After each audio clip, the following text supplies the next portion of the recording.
Po dhe vende të tjera të ndryshme të botës, siç e përmene, bojnë ndryshime në politikat fiskale, sidomos te akciza dhe TVSH-ja. Dhe në momentin që ishte largu akciza dhe TVSH-ja,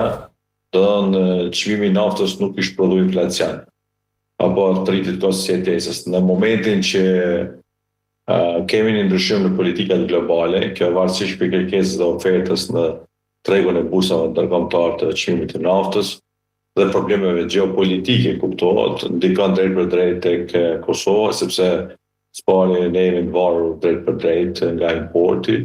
Së dyti, ne nuk e prodhojmë, nuk kemi mundësi alternative, s'kemi punu për mundësi alternative, siç janë vendet se cilët kanë një zhvillim ekonomik më të çëndrueshëm dhe nuk kanë kërkesë shumë të mëdha kanë sidomos të çështja e energjisë elektrike dhe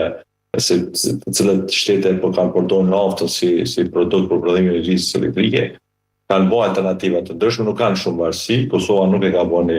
asnjë alternativë iniciativë për të tillë, sidomos për shembull kjo ndikon tek transporti publik. Kemi pas mundësi që Prishtina të ketë transport publik që nuk ishte ndikuar drejt për drejt nga çmimi i naftës. Që për shembull nëse kishim pas autobusat me